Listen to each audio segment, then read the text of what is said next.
Coming up next on Arizona Horizon, political fallout from the passage of President Trump's massive budget and public policy bill. Also tonight, new comprehensive services for critically ill neurology patients. And we'll visit with Arizona's newest James Beard award-winning chef. Those stories and more next on Arizona Horizon. Arizona Horizon is made possible by contributions from the Friends of Arizona PBS, members of your public television station.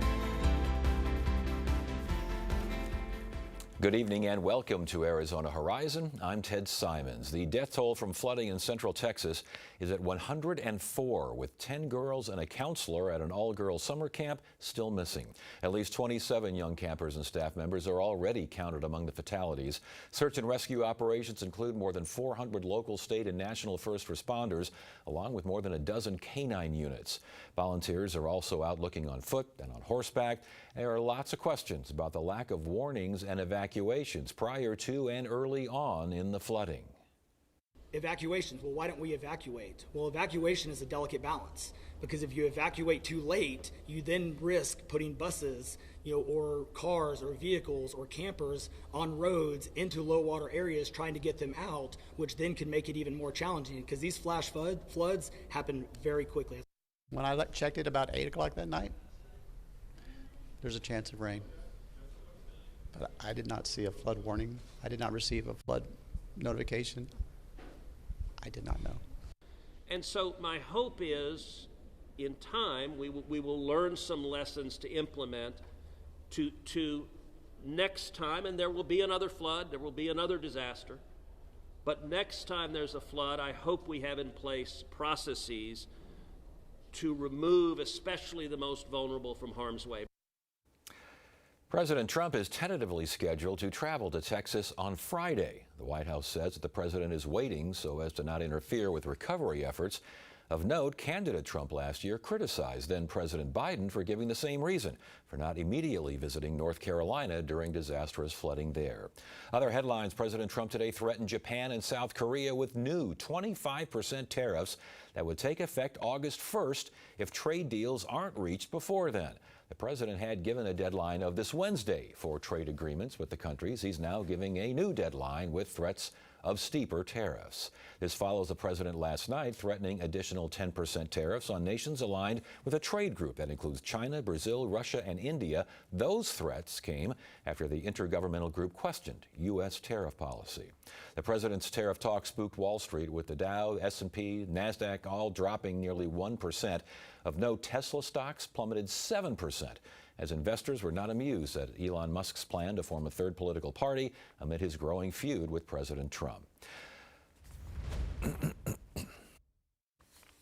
The reconciliation bill recently passed by Congress and signed by President Trump deepened party divides on Capitol Hill and the nation. But what is the political fallout over what promises to be major changes to immigration enforcement, health care, and the national debt? Joining us now are political consultants Chuck Coughlin of High Ground and Stacey Pearson of Lumen Strategies. Good to have you both there. Thank you so much for joining us. Chuck, we'll start with you. $3.8 million of tax cuts. They're extended. This sounds like a Republican thing to do here. You betcha. They're getting their job done of cutting taxes. That's what this was about from the very get-go. It was an extension of his 2017 tax cut bill that he wanted to get across the finish line come hell or high water. That was going to happen. The rest of it was window dressing to make sure that it would at least attempt to be perceived as an attempt to reduce spending while you cut revenues. Yeah, that window dressing, though, that's a whole lot of window there. Oh, it's the worst possible windows. We're talking about 360,000 Arizonans who are poised to lose their health care coverage. And we're talking the most vulnerable. We're the folks who are gig workers, the guy who dropped you off in your Uber, the guy who delivered your Amazon packages, who are using Medicaid. And the problem is they're not understanding they're on Medicaid, they're on Access. It's what it's named in Arizona. So we've got a population in Arizona that doesn't even know they're about to lose their health care coverage. When we say they're going to lose their health care coverage, is it because of the money involved, because of the work requirements involved, or because of the fact that so many people, as you mentioned, don't know the system, don't know how to get on Medicaid or how to get off it, for that matter. All of the above. I mean, it really is, it's a combination of all of those factors. And it's not just the folks receiving Medicaid, it's the folks that are processing these requests. It's the 30,000 job cuts at the VA that we're going to see by the end of this year. Those are folks processing VA benefits. And as part of that, includes SNAP, includes food stamps for veterans, particularly disabled and underemployed. So I'm glad she pointed out the VA stuff is this year. A lot of this stuff doesn't happen. So there's a political calculus. I know that should be a shock to a lot of people, but there's a political calculus involved in this, and that is many of these access cuts will not take place until after the next election. So what he's banking on is an economic stimulus effect from the tax cuts, and then everything's okay. And then the rest of it will begin to take shape after the election. You know, if you look at broadly where he is today, the economy's going fairly well. He's done great on the immigration policies, with the exception of arresting Americans. He has arrested the illegal immigration problem. Big exception. It is, but most of Americans were upset with that. He's got progress on maybe getting the Middle East into a better situation. He could easily pull the rug out from under Vladimir Putin if he desired to. But all of those things, if you look at what's going on, and I'm not trying to be a partisan booster here, but you look at it from a sober perspective, and he's got a lot of good things going on. It has to be considered a winning streak of sorts for him here recently, but there are a lot. I mean, just the idea of adding $3.3 trillion to the debt over the next 10 years, and Republicans are cheering. Republicans in Congress in Arizona voted for it. Are they going to be questioned on that when it comes to election time? Absolutely. And the tax cuts that Chuck's talking about are for the wealthiest among us. It's the folks with the highest household income. And the bottom half are really going to see their checks last less time between Fridays, between payday and payday. And the no taxes on tips, all of these promises that were made in November of last year have not been fulfilled. I want to get back to immigration here real quickly, because Vice President Vance said nothing in the bill compares to ICE money. He said it's all immaterial when it comes against immigration enforcement, because that's a winning strategy for the GOP, is it not? It has been. It certainly has been. And the more that we see their position go too far and them to harass the farm worker or the hotel folks, the more that he goes across that line, the less that this is going to be an issue to run on. And we saw this in Arizona first with Joe Arpaio. Right. We saw when he started to arrest the housekeepers, he went too far. Has he gone too far, President Trump? We're not going to know until 26. We're really not going to know, because the guy is a perpetual offensive machine. He's throwing so much at the window every day, and we are all reacting to it like all the time. And if he continues to do that, and a majority of that stuff plays out well, he's got the Democrats on their heels about how to respond to things. I don't doubt what she's saying is very accurate, that it could be very deliberatively bad things that will happen to certain demographic segments of America. But are we going to be paying attention? Are the voters going to be paying attention in a midterm cycle? And the idea of getting things done. He likes to think of himself as a deal maker, and he plays the bully. It sounds like America's in the mood for a bully right now. America's in the mood for someone who gets things done. That's him, is it? Now, how do the Democrats fight that? So we actually have the blueprint on how to fight that. In the 2016 Arpaio-Penzone election, we defined what that blueprint was, and it was he went too far. I think, and Chuck's heard me say this many times, the scariest words in American politics is, well, at least he's doing something. Okay, well, what he's doing is arresting American citizens for the color of their skin. And once people really lock in on the fact that he went too far, it becomes a liability. That bully pulpit becomes a very serious political liability. It's going to be up to the judiciary, because that's what happened to Arpaio. She's absolutely right about that. He started to lose. He started to lose court cases. He started to have, sanctions put upon him. And there was a narrative there that his leadership was costing America. If that narrative can get developed by the courts, can be held by the Democrats without being distracted, that's a big if, then you'll have a shot at getting him out of the saddle. Are Democrats we talked about the lesson you learned back in 2016, and again Right, with Arpaio. right. Yep. But are Democrats learning any other lessons right now? Let's hope so, right? Let's hope so. I mean, November wasn't a good year for Democrats, as some of the viewers may have noticed. So it's certainly, and we're seeing this now even in the way our statewide leaders have restructured the Arizona party. They're going right around it. There's no time for infighting. There's no time for gamesmanship. It's time to get back to basics, register voters, raise money. I mean, you can see our state's junior senator articulating support for a rational immigration plan. At the same time, he's getting shot at from the left and the right for trying to do arguably what I would think would be the right thing to do. But that is a time, and that will tell the tale of how the Democratic Party coalesces around some type of leadership to address these issues. And are they capable of doing that? And last point before we go, if prices increase, and I'm hearing a lot of economists say, watch out for Labor Day, watch out for back-to-school sales, watch out for holiday shop. If those prices really go up, all bets are off? All bets are off. And people vote with their checkbooks. Did the money get them from payday to payday? And that is the primary concern for the vast majority of voters. Stacey Pearson, Chuck, oh boy, Chuck, It'll be okay, Ted. Yeah. We still. But it's still hot. Yeah, It's still I Phoenix get in the that. summertime. I That's get my biggest that. problem. Good to have you both here. Thank Thank you. you.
Banner University Medical Center Phoenix has a new neurological service line that works as a one-stop shop for critically ill neurology patients, especially those suffering from strokes and traumatic brain and spine injuries. To learn more, we welcome Dr. Khalid Al-Sarbini. He's neurologist at Banner University Medical Center Phoenix. Good to have you here, doctor. Thank you for joining us. Thank you. I appreciate it. Thanks for having me. So this is what's going on here? Is this like an all one-stop shop for really critically ill folks?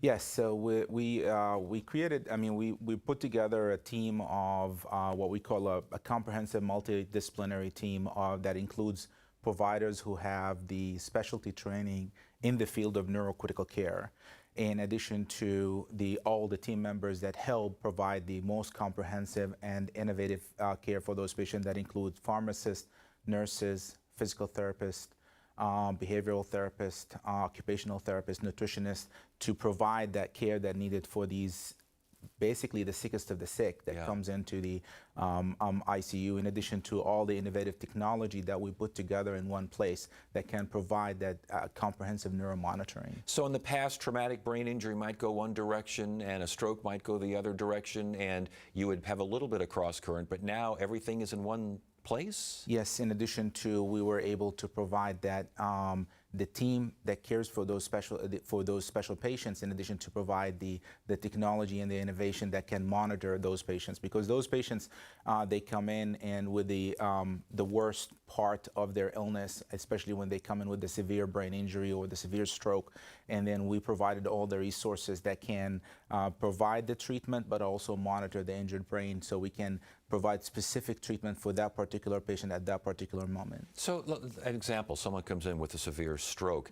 How much multidisciplinary activity goes on there? So immediately, if you come in with a severe stroke, you already have 4 teams involved in the care of that particular patient. So immediately, the emergency department physicians, we have a comprehensive stroke team that has the specialized neurologists who are trained in stroke, in addition to the neurosurgeons and neurointerventional radiologists that provides the treatment to retrieve the clots from the brain, and those patients comes to us in the neuro ICU to provide the post therapy. So all these teams under one umbrella for the Banner system. Is this kind of rare in the medical industry to have everything under that umbrella?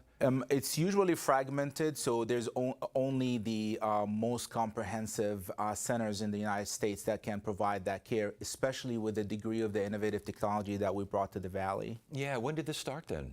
We've been preparing for it for a year in terms of recruitment, establishing the technology. We went live in May 6th. Yeah, and how many patients so far? A lot of patients. A lot, even starting in May, huh? Yeah, because the patients are there. It's just we're providing the one-stop shop and start using the technology. When reading about this, I know the results, obviously you have different results with different patients, but there was one patient that had almost continuous seizures. It sounds horrible. Continuous seizures, and you guys got involved and things worked out pretty well. Talk to us about that, like deep brain stimulation or something along those lines? So one of the things that we can provide is that really the continuous EEG monitoring and also the expertise of management of the most severe form of seizures, what we call the refractory status epilepticus, which is continuous seizures one after another that doesn't respond to medication. But we have, one of the things that we have also in our center is a comprehensive neurosurgery program, and as well as we're the highest level of epilepsy care that we can provide. We're a level 4 epilepsy center. Our teams meet together and try to ask the questions for this particular patients. What are the innovative devices out there that when medication fails, and we were able to provide the deep brain stimulation for that particular patient, which is an extreme rarely used in these scenarios, but it was effective, and actually our patient did great for the first time in his life that was seizure-free. Yeah, and this kind of collaboration, I would imagine, would be the future of medical care, would it not? Absolutely. I mean, the collaboration and what we call the precision medicine, that we know that patients behave differently and they have different way of reacting to medicine, and that's where we rely on technology and artificial intelligence and all of these new tools that we're using to provide that specific care for that particular patient. Last question. You got about 30 seconds left, so we're running out of time, but we have a lot of doctors in here, cancer doctors, Alzheimer's doctors. Is stroke, seizure, brainstem, these kinds of things, are the advancements there as similar and as encouraging as they are in some other fields? Absolutely. I mean, if we have the same interview 5 years ago, I would have told you, unfortunately, we only have very limited option for strokes. Now we're treating strokes more than 24 hours of the onset, and also the advancement that happened in the care of epilepsy with all these devices and all these, and similar with TBI, that was not there 10 years ago. So it is similar to those other fields then? Absolutely. Yeah. Well, Doctor, thank you so much, Dr. Khalid Al-Sharbini. Again, Banner University Medical Center, Phoenix. Congratulations on this new one-stop shop for some very sick folks. Good to have you here. Thank you. Appreciate it. Thank you. Hello, I'm Scott Wolfel. To the many thousands of you who contacted your congressperson on our behalf, I am sincerely thankful. Despite your appeals, the House voted to strip federal funding from public media. We now turn to the U.S. Senate, which represents the next opportunity to stop this clawback of funding. We're asking you to reach out to Senators Kelly and Gallego to urge them to remove the proposal to cut public media funding from the rescissions package. Visit azpbs.org/mypublicmedia to learn how you can make your voice heard. Calling all Arizona foodies. Have you ever wanted to sit at the table with Chef Mark Tarbell on Check Please Arizona? Boom, drop the mic. I wanted a little spice in my life. Arizona PBS is currently taking guest applications in preparation for the show's upcoming 13th season. To submit an application, visit azpbs.org/checkplease or scan the QR code on your screen. Just come hungry. Yotica Martin of Lam Wong Restaurant in downtown Phoenix recently won a James Beard Award for Best Chef in the Southwest. It's quite the recognition, and earlier today we spoke with Chef Yotica Martin, she's also known as Sunny, by the way, and her husband, Lam Wong co-owner Alex Martin. Chef, good to have you here. Alex, good to have you here as well. Thank you for joining us on Arizona Horizon. First of all, you kind of go by the name Sunny, don't you? Can I call you Sunny? Yes. All right, very good. Yes. When you heard that you had won the James Beard Award, Best Chef Southwest, what did you think? I just think I'm very happy, and I just feel strange that, always my name on that award because me and my husband, we both chef and a co-owner.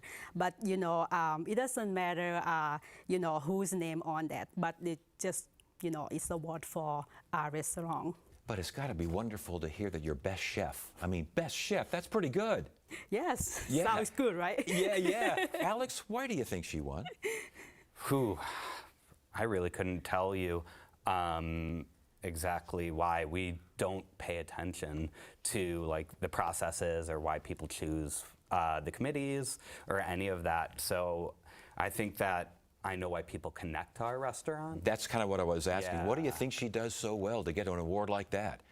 I think that kind of our whole concept is that sincerity. And so I think people connect to that. It's about having a home and having people come into our home and try the food. And I think that when you create an environment like that, people really just like that sincerity. And this is regional Thai food, correct? Yes. Okay, so there are different foods in different regions of Thailand, and you present those? Yes. What would be the differences in some of the regions? I mean, the regions, this restaurant, what I'm present is the three, right? Oh, I might have Alex to explain that deeper level. Yeah. Yes. Okay, so they're like the branches of a tree kind of thing? ใช่ไหม คุณอยากอธิบาย มันสาม ภาษา ภาพ ไทยเหรอโอเคคุณอยาก ใช่ พูดปะแล้วผมจะแปล Yes.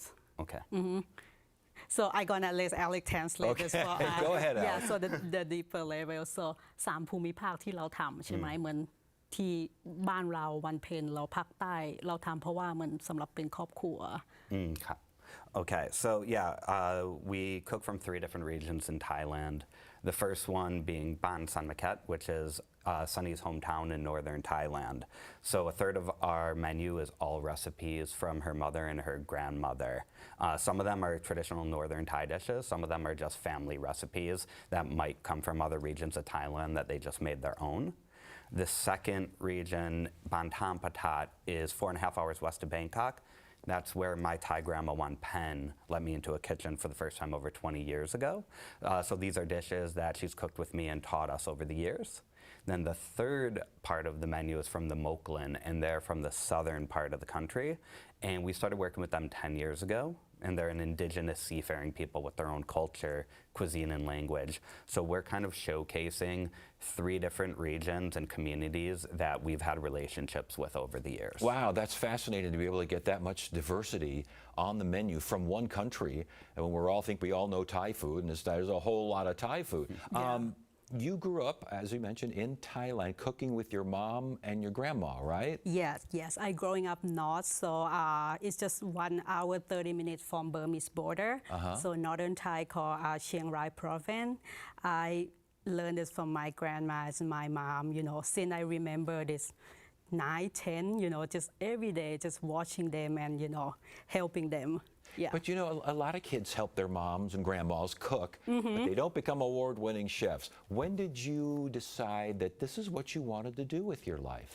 Well, I don't have that in my head, when I'm a kid, because I just why did I have to do that every day? And, but it's just when I growing up, and I think I just love eating. And I just so enjoy. And then when I'm far away from home, it's just how can I do to make, the food like my mom make? Kind of like when you're homesick and you need your mom. And then every time when I going back, and I just I have to learn to cook like my mom and my grandma. Yeah, and it just became nature. well, and obviously very good and a successful restaurant. How did you guys meet?